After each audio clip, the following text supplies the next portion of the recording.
accomplished in many ways as an artist, as a writer, but most recently, for a long time, she runs a incredibly successful organization called Youth on Record. I bet most of you have heard of it.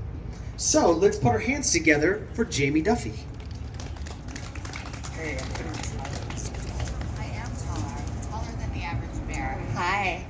So I realized that I did the assignment my own way. I have to, in my work, talk a lot about politics and policy and blah, blah, blah, blah, blah, and it's a little much. But my favorite thing to do is really to start to get to the heart and the spirit of the matter. So I wrote a letter for all of the young people here and all of the young people inside of all of the grown-up people here. I was thinking of my niece Lindy when I wrote this letter. She's 9, and she's caring and funny and compassionate and curious, like all of you. And one day she'll be grown up, and she'll have to face all of the challenges of this world. And so I wanted her to know, and I wanted all of you to know, that I believe in you, and I believe that you are magical. We all have inside of us a superpower. No matter where we're born or who we're born to, no matter our eye color or the type of hair we have, scrunchy or short, long and silky, curly, wavy, or shaggy or straight, we have a special power.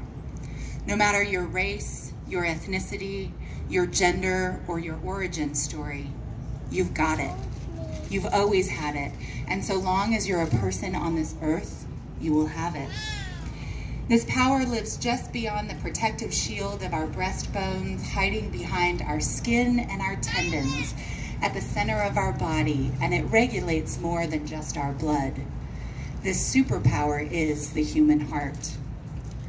I read once about a scientific study where people just like you and me were shown a series of pictures. Some of the pictures were happy and filled with joy, images of puppies and flowers and brownies and hugs. Others were pictures that hurt our sense of self, our sense of belonging, and our humanity. These images were of war and violence, guns and hunger and danger, natural disasters and climate change. These sad images literally hurt the hearts of people who saw them. But what's really interesting about this study is how the heart responded. Machines and wires were placed at the hearts and heads of people who were looking at these images. And to everyone's surprise and disbelief, the human brain needed time to make sense of these pictures. And if you know anything about the human brain, that's really, really fast. But the human heart is faster. Our hearts were able to feel these images almost immediately. All of the joy, the sadness, the loss, the emergency, and the threat. The heart felt those things right away. But how is it possible that the heart works faster than the brain? Superpower. You all have that superpower, just like I have that superpower. Our hearts tell us when things are right and when they are wrong. Our heart can sense an emergency before any other part of the body. Hearts have a spidey sense, the ability to sense an emergency before we're even aware of the threat.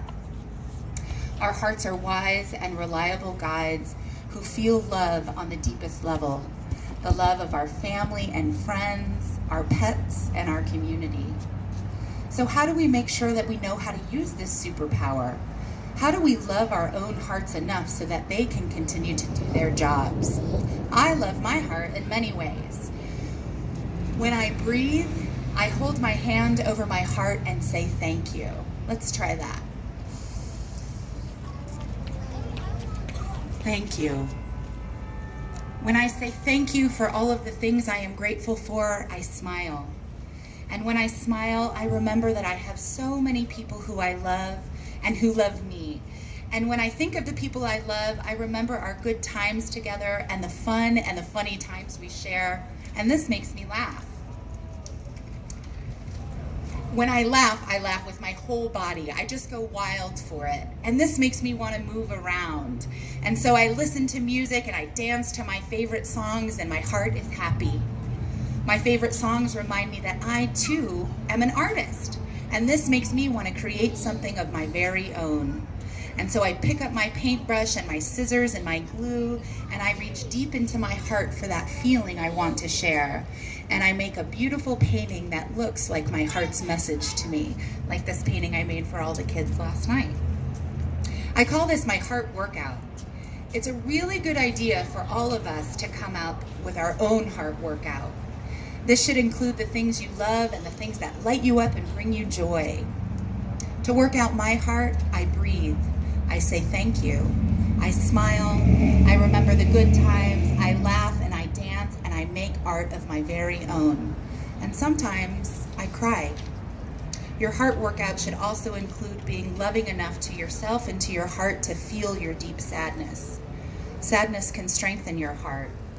Feeling sad about our world shows that you care, and caring is also a superpower. So going to a quiet place and allowing your heart and your body to cry is sometimes the best thing. But no matter how I'm feeling, I always remember that my human heart is my superpower, guiding me through my days and helping me to be the best friend, daughter, neighbor, sister, student, auntie, caretaker, and person that I can be. I hope that all of our kids today, yes you, and our grown kids today will take some time to tap into your superpower and show your human heart a whole lot of love. Thanks.